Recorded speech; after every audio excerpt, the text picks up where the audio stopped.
देखो, दो तरह के तुम्हारे मैग्नीफिकेशन होते हैं। एक होता है लीनियर मैग्नीफिकेशन,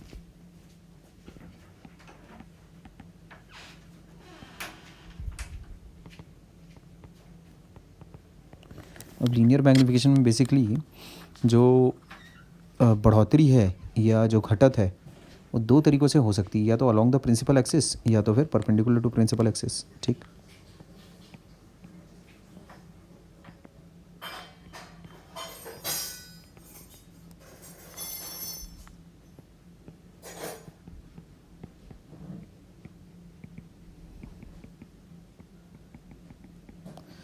तो अलोंग द प्रिंसिपल एक्सिस को हम लोग लॉन्गिट्यूडनल, इसको लॉन्जिट्यूडनल भी बोलते हैं बहुत सारे।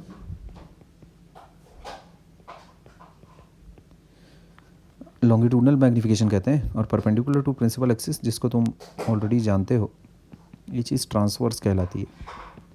खैर, नामकरण तो हम लोगों का उतना बड़ा मुद्दा नहीं है, तो ट्रांसवर्स के बारे में हम लोग ऑलरेडी बहुत बातचीत कर चुके हैं, इस पर मुझे और ज़्यादा कुछ नहीं बोलना।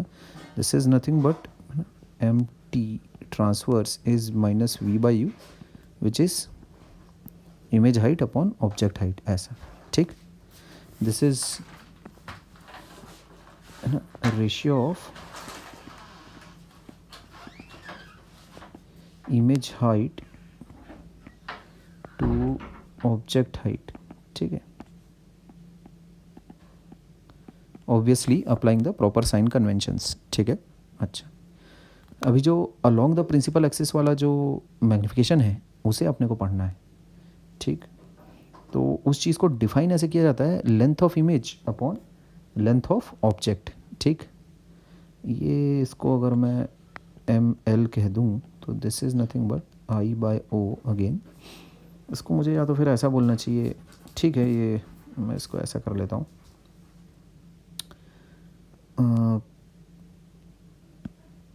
एल कैपिटल एल से कर देता हूँ, वरना तुम थोड़ा हो सकता है ना, ऐसा कर देते हैं इसको, length of image upon length of object. ठीक, तो ये मसला है क्या, रेशियो ऑफ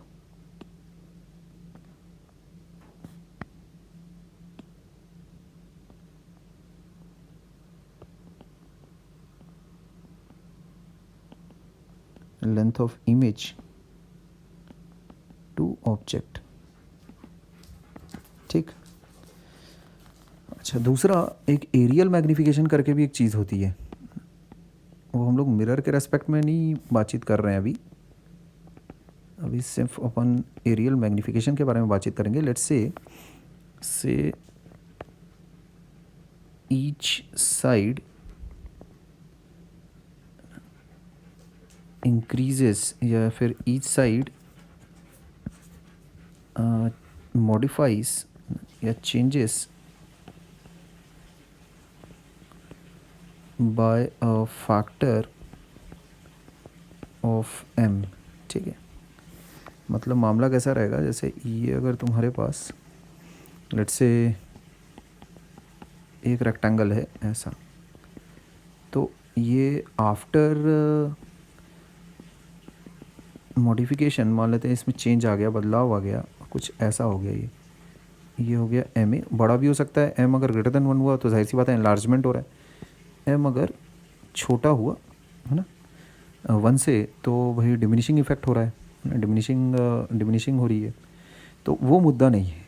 ठीक, तो इसमें तुम डिफाइन कैसे करते हो इस चीज़ को, यहाँ areal magnification is given by this thing, area of image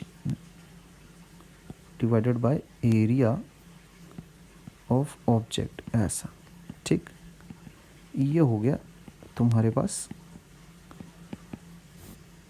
aerial magnification. ठीक है बात, अच्छा, तो इसको एरिया ऑफ, अभी इस केस में फॉर दिस केस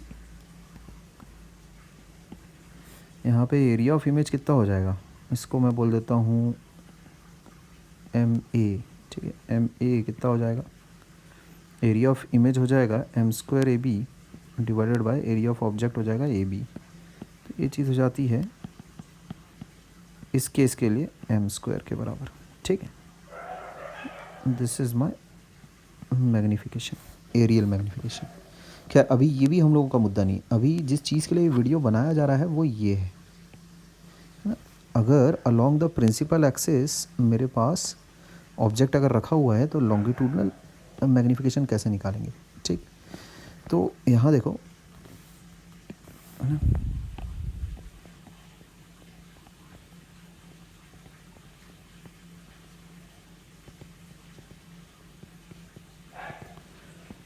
तो मामला कुछ ऐसा है, लेट्स से ये तुम्हारे पास मिरर, ये हो गया पोल, फोकस, सेंटर। मैं मान लेते हैं ऑब्जेक्ट को ऐसा रख रहा हूँ, है ना। This object has no vertical height. ठीक, बस तुमको शो करने के लिए बनाया है ये, है ना। This object has no vertical height. ठीक, अच्छा, तो इसकी इमेज कैसी बनेगी? तो इसकी इमेज बनेगी, इन्वर्टेड बनती है वैसे तो, है ना। अच्छा, मेरा उसमें यहाँ पर एक ये तुमसे कहना है, मान लेते हैं ये ए का ए डैश यहाँ पर है। ठीक, ये लेट से मैं इसको ए डैश मार्क कर रहा हूँ, तो अभी बी डैश किधर बनाऊँगा मैं? बी डैश, दो ऑप्शन है मेरे पास, या तो इस तरफ या तो इस तरफ। तो ये बात मैंने तुम्हें हमेशा बताई है। जैसे ए का ये ए डैश बना, तो अब देखो अगर तुम लेफ़्ट में अगर जा रहे हो तो ये चीज़ राइट में जाएगी। ठीक है, ध्यान रखना। ये जैसे ऑब्जेक्ट है, ये ऑब्जेक्ट अगर लेफ़्ट को मूव कर रहा है ना यहाँ पर, तो जो ये जो इमेज है वो किधर को मूव करेगी? वो राइट को मूव करेगी। ठीक है, ये बात मैं हमेशा पिछले वीडियोस में बहुत बार तुम्हें रिपीटेडली बता चुका हूँ। तो मामला कुछ ऐसा होगा, इन्वर्टेड है वैसे तो, कोई ऑब्जेक्ट की थिकनेस है नहीं, लेकिन फिर भी बता देता हूँ ऐसा। ये ए डैश हो गया, ये बी डैश हो जाएगा ऐसा। ठीक, ये बात है। अच्छा, मेरा ये कहना है, लेट्स से ए तुम्हारा लोकेटेड है U1 पर।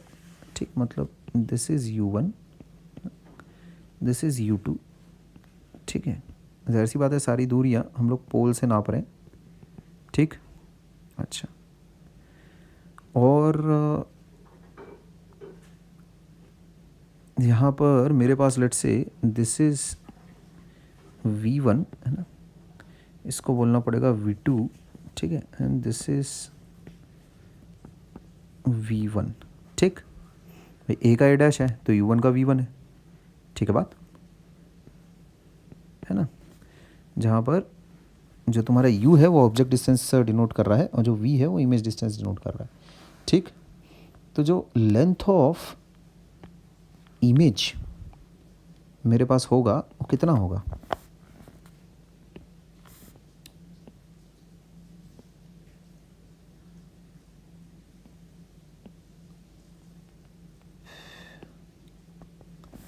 यहाँ देखो, ये है मेरे पास लेंथ ऑफ इमेज, है कि नहीं, and this is my length of object, ऐसा। तो यहाँ इस सिनेरियो में जो मैग्नीट्यूड, जो सॉरी लॉन्गिट्यूडनल मैग्निफिकेशन होगा, that will be equal to ये length of image upon length of object, ऐसा। ठीक, तो उस चीज़ को मैं बोल सकता हूँ कितना हो जाएगा मेरे पास, V1 minus V2 bye U2 minus U1। ठीक बात, अच्छा, ये आ जाता है मेरे पास। तो इसको मैं ऐसा भी लिख सकता हूँ, this is nothing but minus of V2 minus V1 upon U2 minus U1, ऐसा। बेसिकली तुमको ये सवाल के अकॉर्डिंग ही, है ना, करना पड़ेगा, निकालना पड़ेगा इसको। ठीक है, दिस इज़ इम्पोर्टेंट। ठीक, अच्छा, ये मैंने इससे डिनोट कर लिया ml, लॉन्गिट्यूडनल मैग्निफिकेशन। ठीक, तो ये आ जाता है मेरे पास। अच्छा, अगर ए बी और ए डैश बी डैश अगर बहुत ही ज़्यादा स्मॉल है, ठीक, अगर जाहिर सी बात है ऑब्जेक्ट अगर बहुत ज़्यादा छोटा रहेगा तो इमेज की जो लेंथ रहेगी वो भी बहुत ज़्यादा छोटी रहेगी, तुम्हारे पास बहुत ज़्यादा छोटी रहेगी।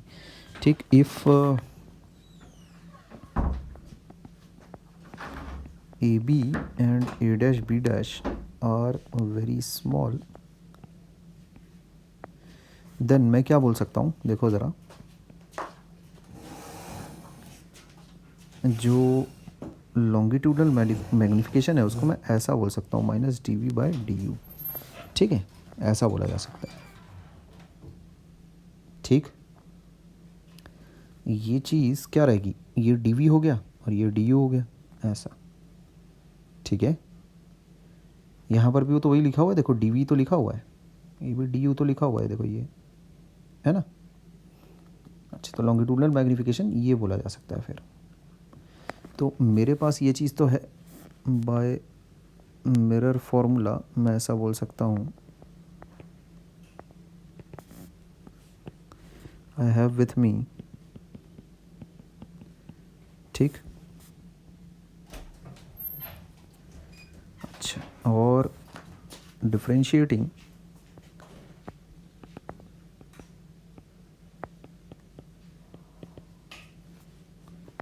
the above equation, what do I get? 0 equals, ये क्योंकि कांस्टेंट है, दिस इज कांस्टेंट, f अगर कांस्टेंट है तो 1/f भी कांस्टेंट ही रहेगा तुम्हारे पास। Differentiating the above equation I get -1/u² du -1/v² dv। इसका मतलब dv by v² is coming out to be -1/u² du। इसका मतलब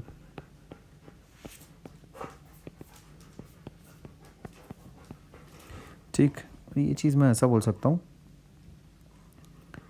माइनस नेगेटिव ऑफ, ठीक है, v बाई यू, ठीक है चलो।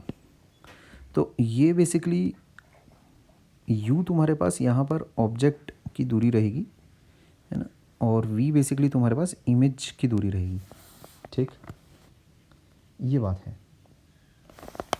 तो देयरफॉर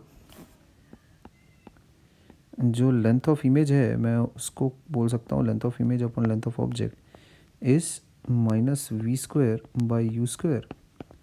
तो इसका मतलब लेंथ ऑफ इमेज आ जाती है मेरे पास -v² बाई u², है ना, टाइम्स ऐसा, ये दिस इज़ इम्पोर्टेंट, ठीक है, ये बात आ जाती है छोटे ऑब्जेक्ट्स के लिए, ठीक।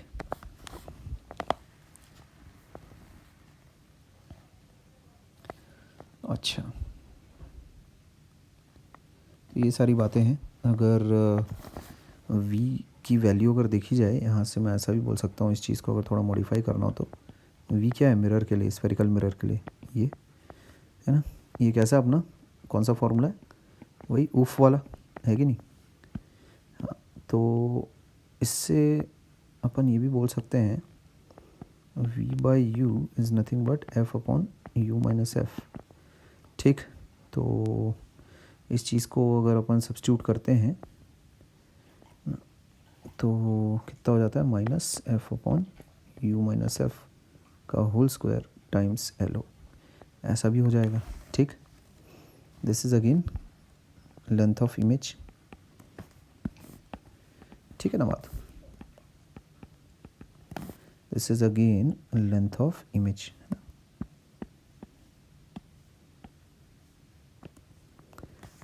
ठीक, ये भी है और एक ये भी है, ये दोनों है अपने पास। तो लॉन्गिट्यूडनल मैग्नीफिकेशन के बारे में इतना ही मुझे कहना था, ठीक। ये भी एक फॉर्मूला है। अब इसमें याद किन चीज़ों को रखना है, तो मेरे हिसाब से तो याद कुछ मत रखो, सिंपल है।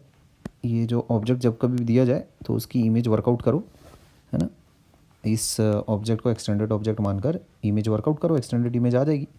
और बस मैग्नीफिकेशन का बेसिक मीनिंग याद रखो कि इमेज की हाइट या फिर लेंथ अपॉन ऑब्जेक्ट की हाइट या फिर लेंथ, ऐसा, ठीक है।